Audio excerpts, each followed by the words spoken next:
En esta mañana no voy a daros un estudio bíblico.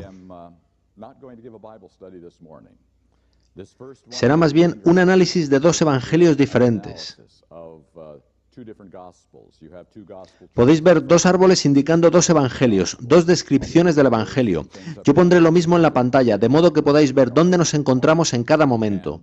Y veremos qué implica cada uno de ellos y cómo identificarlos. Cómo tomar una decisión inteligente acerca de ellos. Y trataremos de comprender cómo podemos determinar cuál es el verdadero evangelio. De hecho, el verdadero asunto, el verdadero interrogante para hoy es muy sencillo. ¿Qué es lo singular del adventismo del séptimo día? ¿Qué hace que merezca la pena vivir e incluso morir por él? ¿Cuál es el punto clave del adventismo? Y no es el sábado, tampoco el estado de los muertos, ni siquiera la segunda venida de Jesucristo. Lo que hace del adventismo algo verdaderamente diferente, especial y singular es, lo creáis o no, su comprensión de cómo una persona es salvada por la vida y la muerte de Jesucristo, de cómo funciona la salvación. Alguien podría decir que eso no suena muy correcto, pues eso es de lo que habla cualquier iglesia cristiana, de cómo salvarse, de cómo opera la justificación. Sin embargo, voy a compartir con vosotros por qué creo yo que es esto lo que hace del adventismo algo totalmente especial y singular. Bien, vayamos directamente a estos árboles y ver qué encontramos. Comencemos con el árbol que está en la parte izquierda de vuestro papel. Veamos qué dice este evangelio sobre el pecado, porque el problema es que somos pecadores.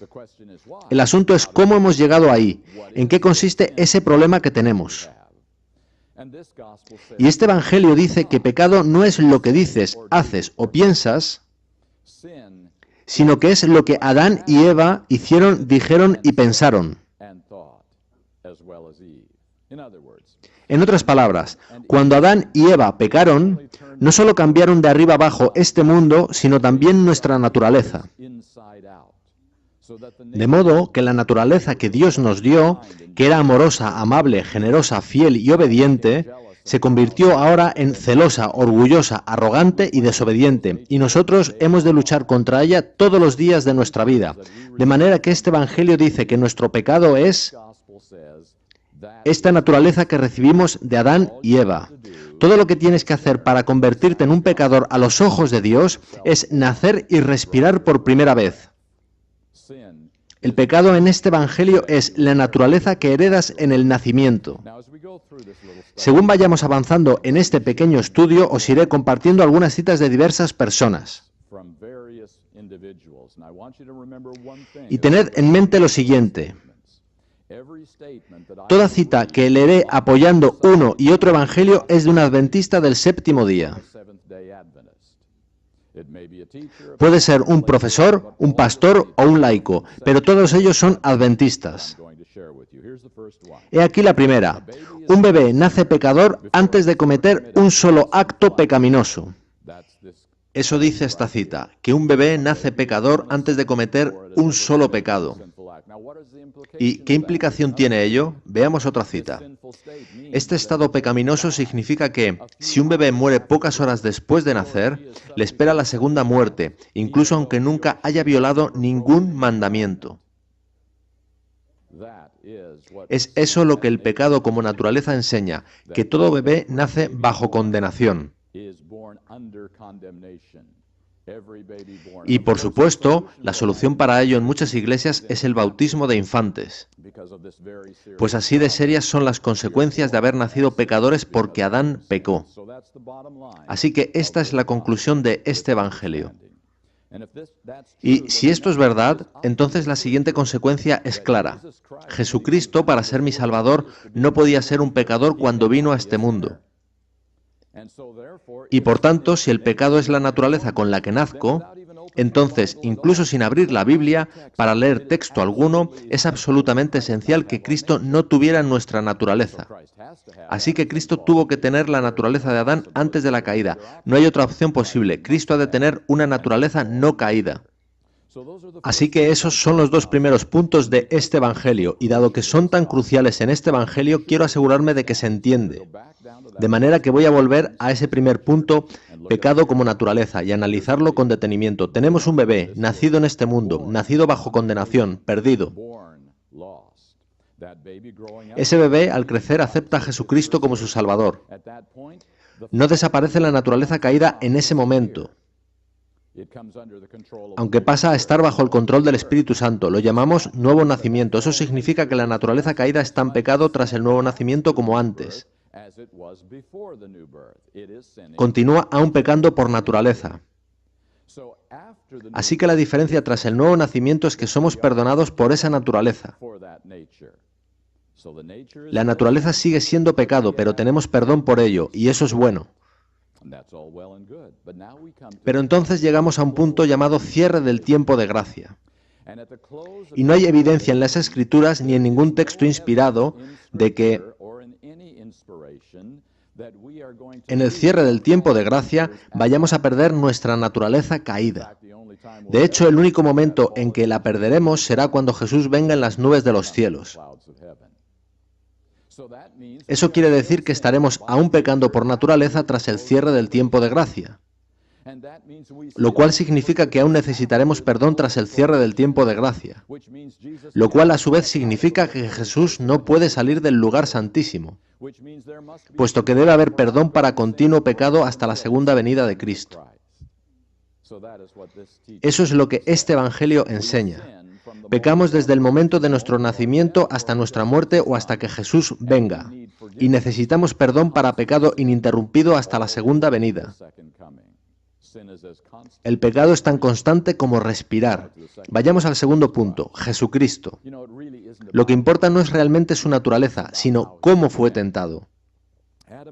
Veamos qué sucedía con Adán y Eva en el jardín. ¿Podía Satanás atormentar a Adán y Eva día tras día por todo el jardín?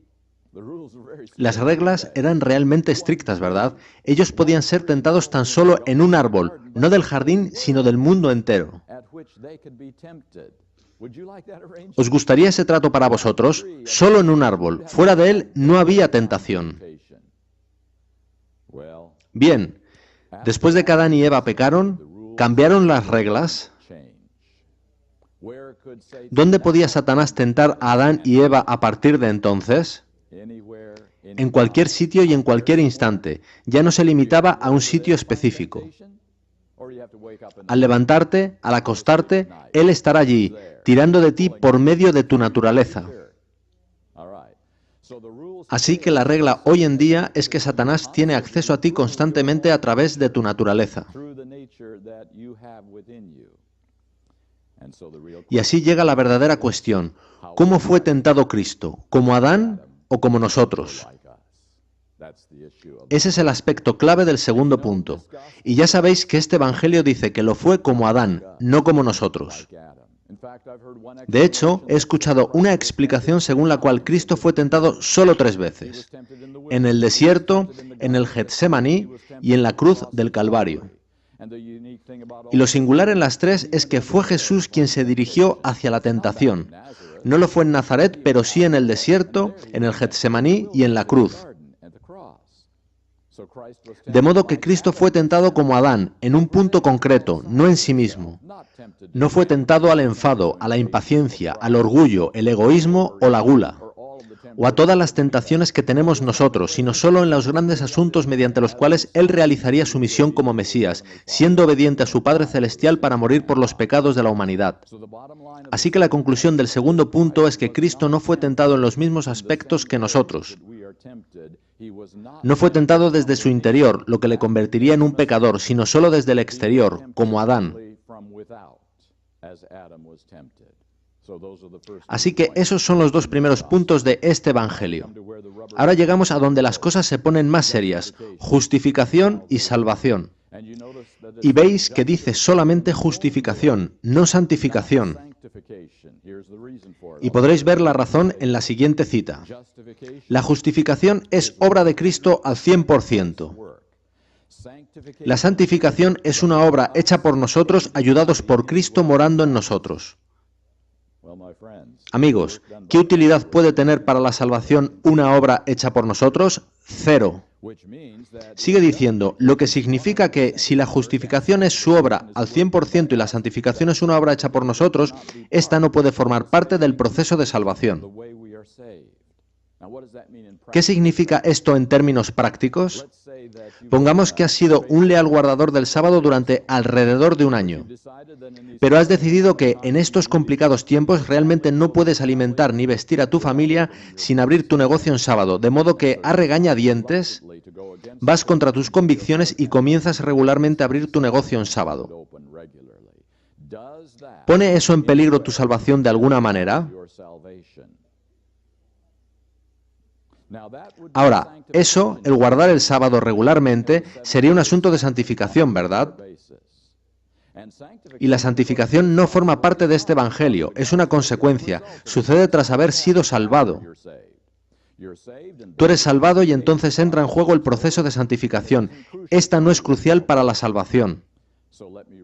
Permitidme leeros una cita de alguien sobre este asunto. Puesto que un correcto comportamiento no es nunca la razón de nuestra aceptación por parte de Dios, ¿es eso correcto? Claro que sí. Puesto que un correcto comportamiento no es nunca la razón de nuestra aceptación por parte de Dios, un comportamiento equivocado no podrá excluir del cielo a una persona. ¿Seguís esa pequeña lógica? Si no serás admitido por un buen comportamiento, tampoco serás excluido por uno malo. Sigue diciendo, no se pierde uno por no guardar o claudicar del sábado. Uno se salva al decidir entrar en una relación salvífica con Jesús. El único modo de perder esa salvación es elegir rechazar tal relación salvífica.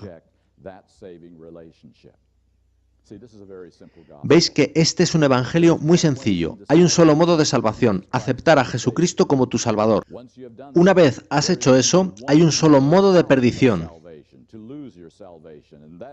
Y es darle la espalda a Jesús y decirle, no te quiero más en mi vida, sigo mi propio camino. Es haciendo eso como puedes perder tu experiencia de salvación con Jesucristo. Pero con cualquier otra posibilidad entre medias, tú eres salvo aún. Quebrantar el sábado es un asunto de santificación, sigues siendo salvo. En tanto en cuanto eres justificado, en tanto en cuanto eres perdonado, sigues siendo salvo. Retención del diezmo, sigues siendo salvo. Y podemos seguir toda una lista que incluya el adulterio y sigues siendo salvo. Pues todos los asuntos de santificación no son relevantes para la salvación. Y el único modo de perder tu salvación es rechazando la justificación como perdón.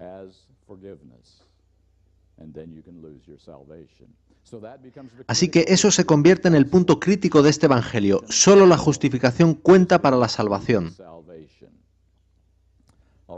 Muy bien, si seguimos subiendo por el árbol, llegamos al último punto de este evangelio. Si todo esto es verdad, si estaremos pecando por naturaleza hasta que Jesús venga, olvidaos siquiera de hablar de perfección. No sucederá en esta vida, debe esperar a que Jesús venga. Hablar de la perfección de carácter es peligroso. No nos deberíamos centrar en ello, no es relevante para nosotros hoy. Ahora, este evangelio que he descrito es el mayoritario hoy en día en las iglesias cristianas. Lo ha sido durante siglos. Esta es la corriente mayoritaria en el cristianismo. Si habéis visto alguna vez esas escenas en grandes estadios, donde un reconocido evangelista hace un llamado para aceptar a Jesucristo como Salvador, y cientos se aglutinan en el frente para arrodillarse ante el altar, este es el evangelio al que responden. Este es el evangelio del cristianismo. Ahora, este evangelio ha estado impactando en la iglesia adventista del séptimo día en los últimos 30 o 40 años, de modo que ha tenido consecuencias dentro de nuestra iglesia. El juicio, que creemos comenzó en 1844. Juicio, ¿por qué necesitamos un juicio? Eso es opuesto al Evangelio. El Evangelio es amor, perdón y misericordia. El juicio es arbitrario, severo y negativo. Si aceptaste a Jesús, eres salvo. Así que este asunto del juicio es muy simple. En este Evangelio no hay necesidad de juicio. Todo lo que necesitas es un ángel registrador que escriba en los libros de registro del cielo, salvo a 25 de enero de 1994, y comprueba, aún acepta a Jesús, es salvo aún. Ese es el único asunto. ¿Has aceptado a Jesús? ¿Aún lo aceptas?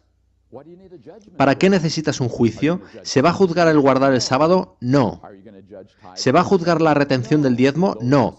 Esos son asuntos de santificación. Y por ello, en muchas mentes, el juicio que empezó en 1844 es no solo irrelevante, sino también negativo para el Evangelio. Contradice el Evangelio, destruye el Evangelio, hace de la cruz del Calvario una mentira. De modo que ha habido mucha oposición a este juicio que comenzó en 1844. Veamos qué sucede con Ellen White y el espíritu de profecía. Os compartiré una carta de adventistas del séptimo día que llegó a la Universidad de Andrews. ¿Cómo mantener a nuestros adolescentes en contacto con Cristo? Importante pregunta, ¿verdad? Para comenzar, deshacerse de mensajes para los jóvenes y todas las otras compilaciones, pues no hay en ellas ni un ápice del Evangelio. Número 2, dejar de publicar El Camino a Cristo, pues es simplemente otra visión de la salvación por obras. El Camino a Cristo. ¿Me escuchasteis bien? No se trata del conflicto de los siglos, que pudiera parecer demasiado fuerte para algunas personas, pero ¿el Camino a Cristo? ¿No es de todos los libros que escribió Ellen White el que con más facilidad se puede entregar?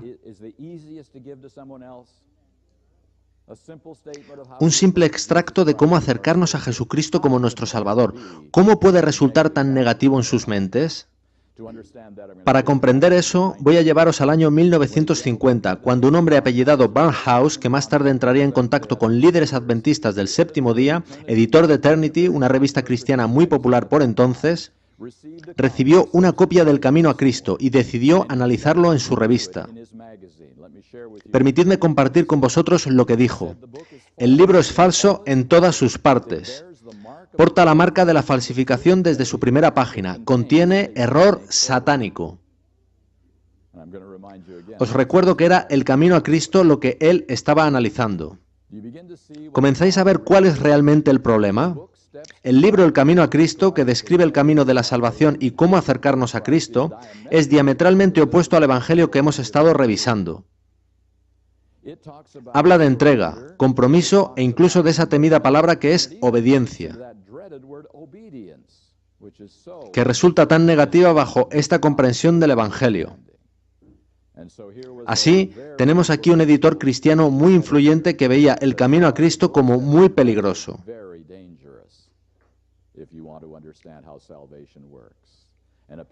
Y aparentemente actitudes como esas son el origen de cartas como la leída, donde se denuncia el Camino a Cristo como una comprensión incorrecta del modo de salvación. Estos eran los puntos relativos a los escritos de Ellen White. Veamos ahora la ley, los 10 mandamientos. Los adventistas del séptimo día afirmamos que la ley no fue clavada en la cruz, sino que sigue en vigor. Sin embargo, ¿cómo funciona eso si somos pecadores por naturaleza? Pecamos constantemente, y si leo la Biblia veo que el pecado es transgresión de la ley, lo que significa que estoy violando la ley constantemente. ¿Cómo se puede tener una ley y considerarla significativa si es violada constantemente? Así que surgen interrogantes con respecto a la ley y en particular con el sábado, que está justo en el centro de la ley. ¿Cómo podemos hacer de él algo básico si todo guardador del sábado es transgresor de la ley el 100% del tiempo? Y guardar el sábado es imposible si la ley no puede guardarse. En lo alto del árbol encontramos la salud, los asuntos de salud, los cuales pertenecen a la santificación, nunca a la justificación. Entonces, si la santificación no forma parte del Evangelio, ¿cómo podría la salud ser tan importante? Leeré un par de citas sobre esto. La salvación de Dios es tan completa, tan abarcante, que no puede ser aumentada o disminuida por lo que comemos, bebemos o vestimos. ¿Os dais cuenta? No puede ser aumentada o disminuida por lo que comemos, bebemos o vestimos. El ejercicio y una buena dieta contribuyen a una vida larga y útil, pero no a tu salvación. Bien, no es un asunto tan importante como hubiéramos pensado. Al fin y al cabo, se trata de un asunto de santificación, no de justificación, no es un asunto de salvación. Llegamos a las normas, y me refiero a todas las normas de la Iglesia Adventista del séptimo día, que vemos, que escuchamos, que leemos, nuestro ocio e incluso nuestra vestimenta. Todas las normas de la Iglesia Adventista. Obviamente, de nuevo, son asuntos de santificación, no de justificación. Y por lo tanto, no puede tratarse de algo tan importante como pensábamos. Veamos otra cita que encontré. Los miembros dan un sentido a diversas normas y reglas como una condición de membresía. Hemos de mantener en mente que esto no está relacionado con su salvación, sino solo con ser un miembro de la Iglesia Adventista del séptimo día. Ahora, intentemos aplicar ahí un poco de lógica. Pedimos a las personas, si quieren hacerse adventistas del séptimo día, que dejen el tabaco y el alcohol, por no ser parte del estilo de vida adventista. Pero, ¿por qué hacemos eso? De acuerdo con esta cita, es simplemente una de las reglas de la Iglesia. Cualquier organización tiene reglas, y si quieres ser miembro de ella, acatas tales reglas. Pero has de comprender que eso no es relevante para la salvación. El asunto del tabaco y el alcohol es una regla de la Iglesia, nunca un requisito de salvación. Otra persona comentó lo siguiente: aunque crea que algo sea correcto desde una perspectiva religiosa, no por ello ha de ser necesario para la salvación. Seguramente habéis oído mucho de eso en los últimos años. Esto no importa para salvación, aquello tampoco. Nada que no sea parte de la justificación es un asunto de salvación en este Evangelio. Así que lo que hemos visto es el evangelio mayoritario del cristianismo y el impacto que ha tenido en doctrinas y estilos de vida adventistas. Y aquí es donde voy a compartir mis convicciones con vosotros. Yo creo que este evangelio, si se le deja crecer y florecer, si se le permite convertirse en el evangelio dominante en la Iglesia Adventista del séptimo día, destruirá el adventismo del séptimo día. Estamos en esto en una prueba de vida o muerte. No se trata de discrepancias en una mera interpretación profética. Aquí nos jugamos si estaremos o no en el cielo con Jesucristo para toda la eternidad. Y si el adventismo del séptimo día tiene algún futuro como iglesia remanente de Dios. Esto es el alma y el corazón de la religión. ¿Os fijasteis que en la base del árbol hay una larga palabra que es predestinación? La razón de ello es que, cuando se gestó este evangelio en los siglos 3 y 4, todo el mundo creía en la predestinación. Dios decide quién es salvo y quién no. Tú no tienes voz ni voto en el asunto, y durante 1000 años esa fue la creencia de la mayoría de los cristianos, que estamos predestinados para el cielo o para el infierno sin ninguna capacidad de elección. Lo que es muy interesante es que, aunque la mayoría de cristianos eliminaron la predestinación, el evangelio construido sobre la predestinación es aún el evangelio mayoritario. Y si os fijáis, encaja de alguna manera. Nacemos pecadores debido a un mal equipamiento. Jesús no pecó porque tenía buen equipamiento. Somos perdonados por nuestro mal equipamiento hasta que Jesús venga. Y entonces, imagino, Jesús pulsará un botón mágico en nuestros cerebros y no pecaremos más. En otras palabras, el mal equipamiento peca, el buen equipamiento no peca. Encaja de alguna manera con la predestinación. Ahora, yo creo que todos estamos de acuerdo en que el fundamento de cómo Dios salva no es la predestinación, sino la libre elección. Y partiendo de la libre elección se desarrolla un evangelio completamente diferente. Pecado, en este evangelio el pecado no es un accidente del nacimiento, no es tener un mal equipamiento, no es simplemente ser un hijo de Adán y Eva. El pecado en este evangelio es simplemente lo siguiente: elegir deliberadamente lo incorrecto cuando sabes la diferencia entre lo correcto y lo incorrecto. Entonces te conviertes en un pecador, perdido y condenado a los ojos de Dios. Cuando sabes qué es lo correcto, pero eliges deliberadamente desacatarlo y hacerlo a tu modo. Sí, todos hemos hecho eso, pero lo que nos importa ahora es que nos situamos ahí por elección, no por haber nacido. Bien, basándonos en esto, Jesucristo, cuando vino a este mundo, pudo tomar mi mal equipamiento y no ser un pecador. Así que ahora hemos de investigar qué enseña la Biblia sobre este asunto, y hablaremos sobre ello según avancemos en nuestro estudio. Pero en este Evangelio Jesucristo puede tomar mi naturaleza caída porque eso no es pecado. Y Él eligió durante toda su vida no obedecer lo que le dictaba esa naturaleza caída, de manera que permaneció sin pecado. Así que su mal equipamiento no le descalificó. Su deslealtad sí lo hubiera descalificado como nuestro Salvador. Así que en este Evangelio Jesucristo puede tomar mi naturaleza. Ahora llegamos de nuevo al punto crucial, justificación. Pero daos cuenta de que en este Evangelio se incluyen justificación y santificación, no solo una de ellas. Y justo en esto es la diferencia crucial entre estos dos evangelios. Permitidme recordar lo que vimos. En el primer evangelio, justificación es la obra perfecta hecha por Jesús en su totalidad para nosotros. Le sigue la santificación como una obra cooperativa entre Dios y yo al 50%. Así que ese es el punto clave del primer evangelio. La justificación es la obra de Cristo al 100%. La santificación es la obra de Cristo al 50%.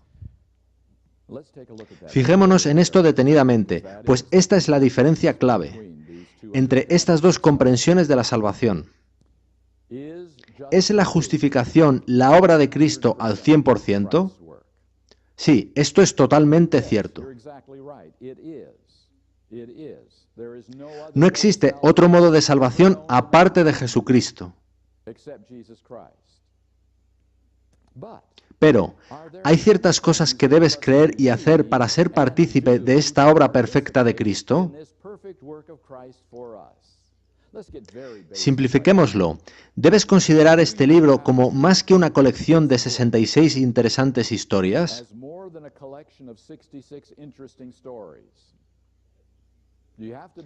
Has de creer que verdaderamente es producto de la mente de Dios, que comparte su voluntad con nosotros directamente, como si estuviera hablándonos. ¿Constituye eso un gran paso de fe? Quiero decir que hay muchos libros en este mundo. Existen otros libros sagrados, como el Corán u otros. ¿Y tú crees que este libro es el único por el que Dios manifiesta su voluntad a la humanidad? Ese es un gran paso de fe. ¿Has creído la historia de alrededor de 2/3 de este libro sobre uno que bajó del cielo y vivió unos 30 años en esta tierra y que incluso no pecó ni una sola vez y que al final de su vida murió como un criminal y que su muerte es el camino de salvación para todo aquel que lo acepta como salvador personal? ¿Has de creer eso también? Hablamos de un salto de fe aún mayor, además de creer que este libro es la voz de Dios. Son inmensos saltos de fe sobre los que hay que tomar una decisión. Una vez has hecho eso, una vez que has aceptado a Jesucristo y esa historia en el Nuevo Testamento, entonces has de arrepentirte de un modo de vida pasado que no era precisamente bueno. Has de decir, lo siento lo mal que lo hice. Si hay alguien a quien trataste mal, o a quien engañaste, o cuya reputación dañaste, has de ir a esa persona y humildemente decirle, lo siento, perdón por lo que te hice. Has de confesar personalmente tus pecados. Has de entregar completamente tu vida a Jesucristo. Todos ellos son pasos grandes, ¿verdad? No son pasos fáciles. Pongamos por un momento que haces todas estas cosas. Crees la Biblia, crees en Jesucristo, te arrepientes, confiesas tus pecados y rindes tu vida. Y solo por un momento imagina conmigo que Jesús realmente nunca murió en la cruz. Si eso no sucedió, ¿cuánto te habrá hecho avanzar todo eso que hiciste? 0, ¿verdad? Así que, efectivamente, la única forma de salvación es la muerte de Jesús en la cruz, ¿verdad? Ese es el punto clave, y justo aquí la mayoría de cristianos no entienden lo que voy a compartir ahora. Causa de salvación y condiciones de salvación son cosas diferentes. La mayoría de cristianos no quieren ni oír hablar de condiciones. La causa de salvación es la gracia de Dios y la vida y muerte de Jesucristo. No hay otra causa.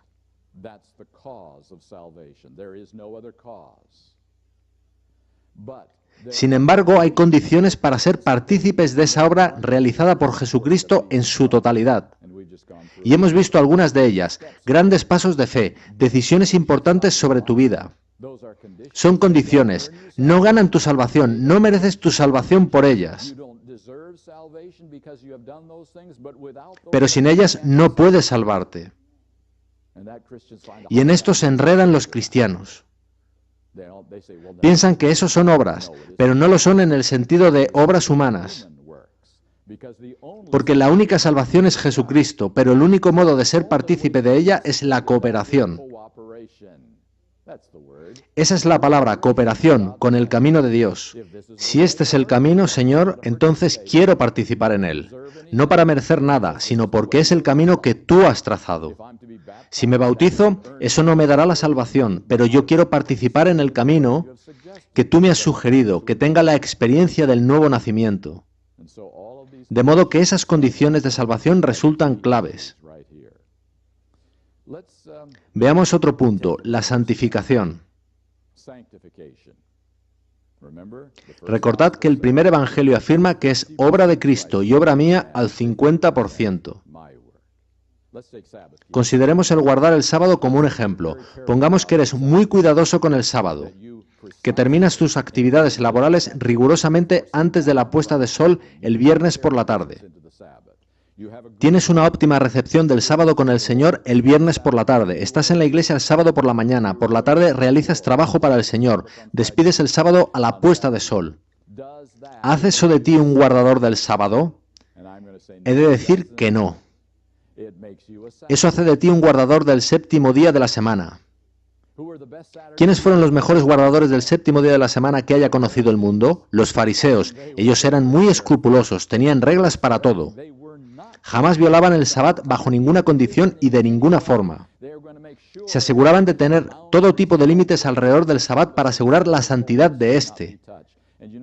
¿Y sabéis qué? Jesús hubo de emplear una exorbitante parte de su ministerio tratando de convertir guardadores del séptimo día de la semana en guardadores del sábado. Así que, ¿qué es un guardador del sábado? A veces, en el mundo cristiano se nos identifica erróneamente, confunden nuestro nombre. Nos llaman adventistas en el séptimo día. ¿Lo habéis oído alguna vez?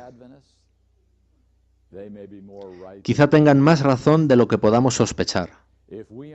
Si no soy un adventista, un cristiano, en martes puedo olvidarme del sábado como un día santo. Si no soy cristiano los 7 días de la semana, entonces no puedo guardar el sábado.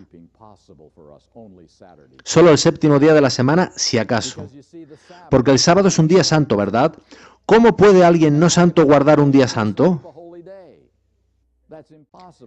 Eso es imposible. Solo alguien hecho santo a través del proceso de santificación puede guardar un día santo. ¿Quién realiza la obra de hacer santo a alguien? ¿El Espíritu Santo? ¿Jesucristo? Así que la obra de cambiar a una persona interiormente, de modo que refleje a Jesucristo y santidad desde el interior hacia afuera, es la obra de Cristo y del Espíritu Santo. ¿Al 100%? Por supuesto que sí. Tú no contribuyes a ello. Pero has de cooperar, hay condiciones, podéis ver de nuevo que hay causa y condiciones. Condición para guardar el sábado es cesar en tu trabajo en la tarde del viernes, pero eso no te hace santo. La obra de santidad es mayor que esa y la precede. Y, por tanto, afirmo que el Evangelio cristiano ha cometido un trágico error al aseverar que la obra de santificación es mía al 50%. No lo es. Es al 100% la obra de Cristo, la obra de Dios, la obra del Espíritu Santo, 100% suya, y nosotros nos hacemos partícipes de ella. Utilizaré otra ilustración para, de alguna manera, poner esto en perspectiva. Pongamos que vienes un día a la iglesia y escuchas un maravilloso testimonio. Una persona relata cómo Jesús perdonó sus pecados y cómo ahora camina con el Señor. Ora, estudia la Biblia, testifica a otros, y estas cosas le traen felicidad, gozo y paz. Emplea 10 minutos alabando a Dios por lo que éste ha hecho en su vida. Y tú quedas maravillado y te dices, yo quiero esa experiencia, quiero saber cómo lo hace, quiero saber más de él. Así que un día le sigues desde la iglesia hasta su casa. Y tú observas algo extraño cuando él sale de su coche en su casa. Él grita a los niños. Probablemente ellos le han irritado en el camino a casa. Al subir a la acera, él sigue gritando a los niños. Su esposa intenta apaciguarlo, pero ella se lleva la peor parte del enfado. Le grita a ella también y, al llegar a la puerta, incluso la empuja. ¿Qué pensáis? ¿Hay algo erróneo con esa maravillosa experiencia de justificación? La santificación no parece a la par, ¿verdad? Veámoslo de otro modo. Imaginemos un escrupuloso guardador del sábado. Muy estricto con los diezmos y ofrendas, muy cuidadoso con las normas, la reforma pro salud y todas las cosas que constituyen el estilo de vida de un adventista. Sin embargo, cuando hablas a esa persona, no hay gozo en su corazón, no hay paz ni felicidad, marcha cabizbajo. Él dice, he de hacer estas cosas porque si no las hago iré al infierno, y yo no quiero eso, así que apretaré mis dientes y guardaré el sábado. ¿Qué pensáis? ¿Hay algo erróneo en esa experiencia? La santificación parece buena externamente, pero ¿dónde está la justificación? ¿Dónde está el gozo del perdón? ¿Dónde está la felicidad que proviene de una relación viva con Jesucristo? Por tanto, justificación y santificación deben actuar conjuntamente, en armonía. Deben cooperar entre ellas para producirse una genuina salvación. No es ahora la justificación y la santificación luego, poco a poco. La justificación no es la locomotora y la santificación el furgón de cola. Las dos son partes esenciales de un solo proceso salvador, y es Dios quien realiza ambas, mientras cooperamos con Él y cumplimos ciertas condiciones. Esa es mi comprensión de cómo opera el Evangelio. Hemos visto también la diferencia principal entre estos dos evangelios. En el primer evangelio, la justificación es todo lo que importa. En el segundo evangelio, la santificación es tan crucial como la justificación. Ahora, si Dios puede justificarnos al 100% y puede santificarnos al 100%, ¿es entonces remotamente posible que Dios pueda perfeccionarnos al 100%? Y fijaos que dije Dios, si Dios puede hacer lo imposible. Por tanto, el último punto de este evangelio dice que la perfección de carácter es posible antes de la venida de Jesús. Voy a compartir con vosotros una pequeña ilustración que creo os gustará. Dios opera como un médico infinitamente habilidoso. Puede sanar y salvar a cualquiera que confía en Él. Él no está en absoluto satisfecho cuando vamos a su consulta tan solo a ser perdonados. Él nos propone llevarnos a la posición donde no tendremos que pedir ser perdonados nunca más. Él nos ofrece sanarnos en la posición en que obramos según nuestras consideraciones. Entonces no violaremos sus leyes nunca más porque ni siquiera querremos hacerlo. Los malos hábitos se habrán esfumado. A algunos eso suena a perfeccionismo. Los siervos lo ven como un mandato, en tanto que los amigos lo ven como una promesa. Los amigos no quieren que Dios se conforme con menos. ¿Le pedirías a un médico que no te sanase completamente? Le dirías, sanación al 75% es suficiente, gracias. Para los siervos que piensan que la salvación tiene que ver con sus problemas legales, la perfección es un requerimiento más. Para los amigos que ven la salvación como la sanación del daño efectuado por el pecado, la perfección es una oferta increíblemente generosa. Los siervos desean ser completamente perdonados, los amigos desean ser completamente sanados. Sobre ese asunto de la perfección, el médico celestial podría decirnos al salir de su consulta: no se preocupe por ello, diseñé el universo de tal manera que es una ley que las personas se transforman a semejanza de a quien adoran y admiran. Si de veras permanece confiando en mí como mi amigo, la perfección llegará. No digo que la lucha desaparecerá, pero no será la misma. Amigos, si existe alguna esperanza para este sueño de la perfección de la que hablamos los adventistas, debe ser algo como lo descrito. Sanación por el gran médico, sanación total, total restauración, transformación total en nuestras vidas. Encontré una pequeña cita que pienso resume todo lo que hemos estado hablando. El primer evangelio puede resumirse en una palabra y la palabra es perdón. Si eres perdonado, eres salvo. Eso es ese evangelio. Dice la cita sobre el otro evangelio. Podemos resumir este evangelio también en una palabra y la palabra es restauración.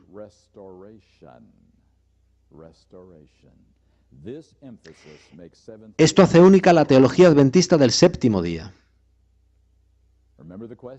¿Recordáis la pregunta? ¿Qué es lo distintivo del adventismo del séptimo día? ¿Qué hace diferente al adventismo? La restauración en el evangelio. No solo perdón, no solo asegurarte de que el perdón de tus pecados está actualizado y entonces ya está, sino una sanación total y completa, una restauración. Casar teología extraña con teología adventista puede justificadamente describirse como teología de retales. Y amigos míos, durante 30 años y más, en la Iglesia Adventista del Séptimo Día hemos estado remendando nuestro Evangelio con el Evangelio cristiano mayoritario y hemos conseguido el peor revoltijo que jamás haya visto en mi vida. La teología de retales no funciona. Yo presenté 2 árboles, pero la gente quiere 3. Quieren un tercer árbol en el que se mezclen los 2 evangelios. Pero eso es imposible, no es lógico, no es consistente y no es bíblico. Así que, amigos míos, pienso que hay en juego un asunto crucial. Miremos brevemente qué sucede con los frutos de este árbol. El juicio. ¿Es un juicio necesario en este evangelio? Si en la iglesia hay 2 personas que aparentemente, externamente, actúan igual, pero Dios puede ver en sus corazones que uno finge en tanto que el otro es genuino, ¿no requiere eso el abrir los libros para examinar las vidas, las motivaciones, de modo que todos puedan ver por qué uno sería feliz y gozoso en el cielo, en tanto que el otro lo encontraría como algo infernal para toda la eternidad? ¿No es necesario un juicio para responder a cuestiones que seres humanos e incluso ángeles no pueden comprender porque solo Dios puede leer los motivos del corazón? De modo que un juicio resulta crucialmente importante, no como una oposición al Evangelio, sino como una demostración del Evangelio y cómo el Evangelio es realmente nuestra salvación. Ellen White. Encontré esta cita de Dwight Nelson. Quizá hayáis visto alguno de sus programas. Si llevas mucho tiempo en la Iglesia Adventista del Séptimo Día, habrás estado tentado de no creer en el espíritu de profecía. En el ambiente religioso de hoy en día resulta embarazoso desmarcarse de lo habitual. Resulta embarazoso tener un profeta en tu movimiento. Eres tildado de raro. De manera que hemos ido silenciando a Ellen White. Comenzamos no haciendo fanfarria ni apología y finalmente nos hemos quedado mudos. No la citemos desde el púlpito, nos amonestamos unos a otros. Usa simplemente la palabra, ¿no nos aconsejó ella a ese respecto? Pero el tiempo ha llegado, estamos cerca del fin de la civilización de esta tierra, para reexaminar, reflejar, reestudiar y recomprometernos con la misión y el mensaje de esa mujer, la autora más prolífica en la historia de la raza humana. Es tiempo de dejar de disculparnos por su ministerio, tanto en nuestro movimiento como fuera de él. Y yo digo, bien dicho, no necesitamos disculparnos o sentirnos ciudadanos de segunda clase, porque Dios decidiera darnos ayuda en el fin del tiempo. Y después Él nos llama severamente al orden. Sigue diciendo, no deberíamos llamar a sus libros los libros rojos, sino más bien los libros no leídos. ¿Sabéis? No hay mucha diferencia entre hacer una fogata en el patio de casa con todos esos libros legalistas de Ellen White para no tener que verlos de nuevo y tener todos y cada uno de sus libros en los estantes de nuestra librería en estado impoluto porque jamás fueron tocados. No hay mucha diferencia, ¿verdad? Así que hemos de decidir qué creemos sobre este don dado a la Iglesia Adventista del Séptimo Día. La ley, los 10 mandamientos. Nosotros sostenemos que la ley no fue clavada en la cruz. La ley está en vigor para nosotros hoy en día. La ley puede ser guardada por los cristianos. Pero tengamos en cuenta lo siguiente, si pidiera un voluntario para permitirme seguirlo a su casa, con una cámara de vídeo grabando todo lo relevante que dice y hace durante 30 días, y presentarlo después de vuelta ante la comunidad como alguien que ha guardado perfectamente la ley, durante 30 días completos, presentando el vídeo como prueba, ¿cuántos voluntarios tendría hoy? Quizás no muchos, porque recordamos lo que sucedió simplemente ayer y cómo tuvimos que decir al Señor, por favor, perdóname de nuevo. Entonces, ¿dónde está la evidencia de que la ley puede ser guardada por alguien con naturaleza caída? No está en mí ni en ti, ni siquiera en los grandes héroes de la Biblia. Pues todo aquel que ha vivido ha pecado al menos en algún momento de su vida. Todos pecaron y están destituidos de la gloria de Dios. El único que es prueba, la prueba viva de que la ley puede ser guardada por alguien con naturaleza caída es Jesucristo, y solo si Él tomó una naturaleza caída. Si Él no hubiera tomado una naturaleza caída, nadie nos habría dado esa prueba hasta la fecha, con lo que Satanás estaría aún en lo cierto al afirmar que no puedes guardar la ley en naturaleza caída. Así de importante es este asunto. Y el sábado es el estandarte de la ley, que alzas para declarar que amas la ley de Dios.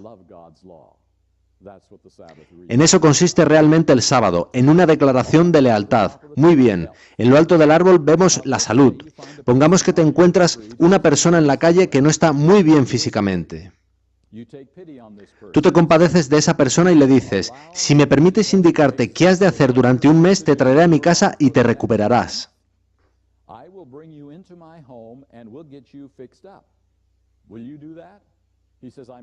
Él, desesperado, acepta y viene a tu casa, y tú le enseñas toda la reforma pro salud. Él sigue fielmente todas sus normas. Y ya conocéis que las estadísticas dicen que incluso una persona que ha destrozado su salud tendrá años extra de vida en esta tierra si sigue las normas fielmente. Y él obtiene esos años extra de vida, y finalmente muere de muerte natural. Y él se despierta en la segunda resurrección, al final del milenio. ¿Le hemos hecho algún bien? Obtuvo unos años extra de vida. No tuvo infartos. En eso consiste la reforma pro salud, ¿verdad? ¿O no? De ninguna manera. La reforma pro salud es algo muy sencillo. El cuerpo y la mente forman una unidad. Lo que afecta a uno afecta a la otra y viceversa. Si el cuerpo está mal, la sangre está mal. Y la sangre se abastece al cerebro, donde está nuestra toma de decisiones, y a donde Dios dirige sus llamados de salvación. Así que, si una persona está mal físicamente, también lo está mentalmente. Así que la reforma pro salud consiste en mantener el cuerpo en forma para suministrar sangre sana, para que a su vez el cerebro funcione correctamente y de esta forma Dios pueda salvar nuestras almas. Así que Dios puede hablarnos. No estamos en una confusión tal que no podemos oír nada. La reforma pro salud no nos salva, pero sí facilita a Dios el salvarnos.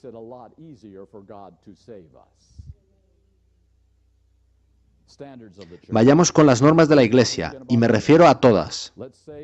Pongamos que haces lo que dice tu pastor el 75% del tiempo. Y haces lo que dice tu personalidad favorita de televisión el 25% restante. ¿Quién va a ganar esa pequeña lucha? Me temo que tu pastor tiene las de perder, porque tenemos esta naturaleza caída, ¿verdad? Así que, ¿qué es lo que está aquí en juego? ¿Es Satanás un buen comunicador? ¿Sabe él cómo llegar a nuestras mentes incluso sin que seamos conscientes de ello?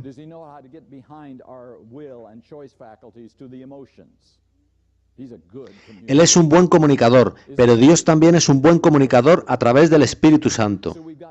Así que tenemos dos grandes comunicadores tratando de convencernos cada día de nuestra vida de que sus caminos respectivos son los correctos. ¿Para qué son entonces las normas? Si vuestras normas os elevan alto, ¿sabéis qué podéis conseguir en realidad? Podéis silenciar a Satanás de muchas maneras en vuestras vidas.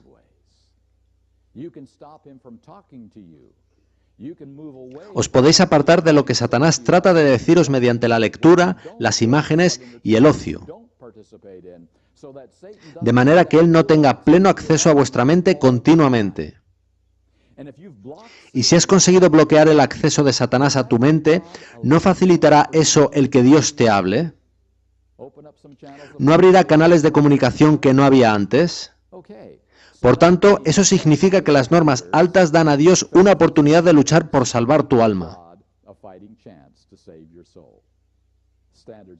Las normas no te salvan, pero abren a Dios una puerta, que estaría cerrada sin ellas o si son normas bajas, pues Satanás tendría pleno acceso a tu mente. Veis que las normas son vitales en este Evangelio, no como medio de salvación, pero sí como participación, como cooperación en la obra de justificarte y santificarte, que es de Dios en su totalidad. Ese es, a mi juicio, el Evangelio de la Biblia, el Evangelio de la Iglesia Adventista del séptimo día. Compartiré con vosotros una pequeña cita que creo resultará relevante. Es triste contemplar el engaño popularizado de que asuntos de estilo de vida tales como dieta y ornamento proceden de una perspectiva religiosa, pero no son un asunto de salvación. Si el consejo escrito de Dios trata un asunto, ha de estar relacionado con la salvación. En caso contrario, Dios lo hubiera omitido. Ese es un buen principio. Si el consejo escrito de Dios trata un asunto, algo debe tener que ver con la salvación o Dios no habría malgastado su tiempo. Puede no tratarse del medio de salvación, pero sí de una condición de salvación.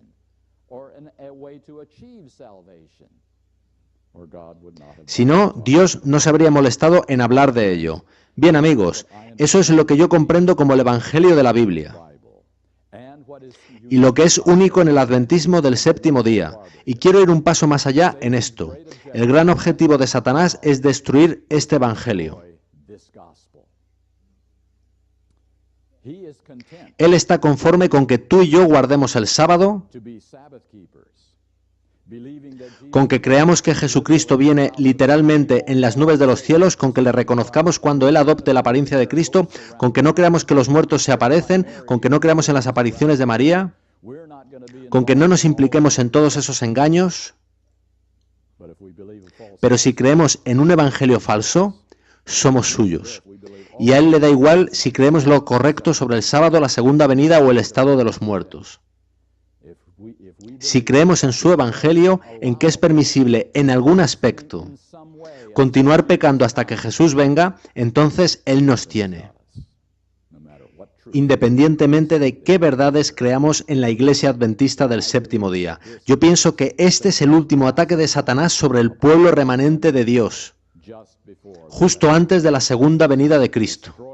Destruir su evangelio, negar su evangelio, hacer concesiones en su evangelio, asegurarse de que otra comprensión de la salvación toma preeminencia en sus vidas. Así, Él nos tiene. Este es el gran peligro de la Iglesia Adventista del séptimo día hoy en día, un evangelio con concesiones. Todo lo demás, todos los problemas que tenemos hoy en la Iglesia vienen de ese. Ese es su origen. Por ello no empleo mucho tiempo hablando de los síntomas de apostasía, y hay unos cuantos. Prefiero hablar de la raíz de la apostasía, que es creer y vivir que nuestro evangelio no es el que creíamos, sino otro más cómodo para mí,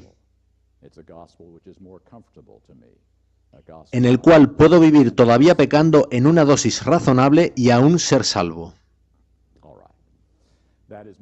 Esa es mi comprensión del Evangelio, y aquí es donde, digamos, vamos a ajustar nuestro enfoque. Hasta este momento no os he mostrado ninguna evidencia de que es verdad lo que digo, pues todo lo que os he dado son mis opiniones. ¿Os habéis dado cuenta de eso? No he abierto la Biblia, no he aportado ningún texto inspirado que apoye lo que dije. Por tanto, voy a pediros que no creáis lo que he dicho simplemente porque lo haya dicho. Porque si hacéis eso, también creeréis a otros simplemente porque haya dicho algo. Creedlo solo si lo habéis estudiado personalmente y entendéis por vosotros mismos que es la verdad. De modo que emplearemos el resto del tiempo de este seminario abriendo la palabra de Dios para ver si las cosas son así.